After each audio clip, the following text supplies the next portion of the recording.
लोग बताता है कि पिछला 10 वर्ष में हमने जिसको भी सलाह दिया, जिस नेता को दल को सलाह दिए, जिसका हाथ पकड़े, वो सब आदमी जीत के राजा हो गया। गांव देहात में आदमी को बुझाता नहीं है ये भैया ये कौन काम है।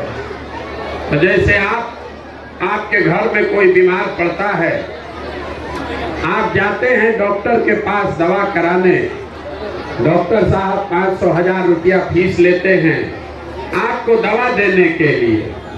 वैसे ही देश में जिसको आप बड़ा नेता जानते हैं, मुख्यमंत्री, प्रधानमंत्री, जिसको आप टीवी पर देखते हैं, अखबार में पढ़ते हैं, चुनाव में जब इन लोग का गाड़ी फंसता है तो लोग हमारे पास आते हैं सलाह लेने के लिए कि कैसे चुनाव लड़ेंगे तो चुनाव जीतेंगे।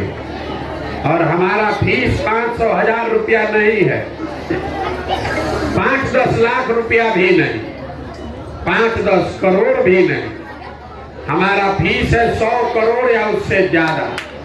उतना पैसा लेते हैं, उतना पैसा लेते हैं, तब आपको बताएंगे कि चुनाव कैसे लड़िए। उस काम को हमने 10 बरस किया है।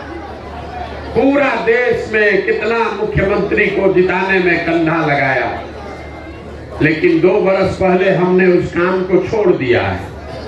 अब आप कहिएगा कि भैया जिस काम में इतना नाम शोहरत पैसा था, उसको छोड़कर गांव-गांव बेवकूफ के तरह पैदल काहे चल रहे। काम को इसलिए छोड़े कि 10 बरस बड़े बड़े दल और नेताओं को जिताकर देखा। आप मुखिया, सरपंच, विधायक जिताते हैं, हम 5, 7, 8, 10 मुख्यमंत्री को जिताए हैं। उनको जिताकर देखा, नेता और दल के जीतने से जनता का जीवन नहीं बदलता। ये आपको हमको लगता है, ये आपको हमको लगता है कि हमारा दल जीत गया, हमारा नेता जीत गया, हमारा जात वाला जीत गया, हमारा झंडा वाला जीत गया। जो जीत गया वो जीत के हेलीकॉप्टर पर गया और आप और आपका बच्चा जहां था वहीं रह गया। हमें ये अनुभव हुआ, 10 बरस ये काम करके जब अनुभव हुआ, अगर हमको भगवान ने ये ताकत, शक्ति, बुद्धि दिया है, जिसको सलाह देते हैं, जिसका हाथ पकड़ते हैं वही जीत जाता है, तो हमने तय किया कि नेता और दल को तो बहुत जिता लिए, एक बार चल के बिहार की जनता का हाथ पकड़ते हैं, आपको सलाह देते हैं, ताकि आपका जिंदगी भी बदले और आपके बच्चे भी जीते।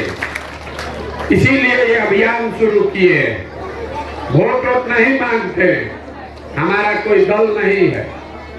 लोग कहता है भैया वोट काहे नहीं मांगते, बताइए नहीं किए कि वोट किसको देना है तो बिहार सुधरेगा कैसे। हम वोट क्यों नहीं मांगते? वोट मांगने वाला तो हर 2-3 बरस पर आपके पास कोई न कोई आता ही है। जो आता है वो यही कहता है हमको वोट दे दीजिए, हम आएंगे ना, सब काम आपका हो जाएगा। यही सुन सुन के आप जीवन भर से वोट दिए जा रहे हैं। पहले 40-50 बरस आपने कांग्रेस को जिताया, फिर 15 बरस लालू जी को राजा बना दिए। अभी 18 साल से नीतीश बाबू कुर्सी पर बैठे हैं। दिल्ली में हमने मोदी जी को भी जिताकर देख लिया। आपका और आपके बच्चों का जीवन नहीं सुधरा। अब कोई प्रशांत किशोर आए हैं, आप हमारी बात सुनिएगा, हम पर भरोसा करके हमको वोट दीजिएगा, तो इसका क्या गारंटी है कि जीतने के बाद हम आपके साथ धोखा नहीं करेंगे। जैसे पहले का आदमी सब धोखा किया, जीतने के बाद हम भी धोखा कर सकते हैं। इसीलिए हम वोट नहीं मांगते।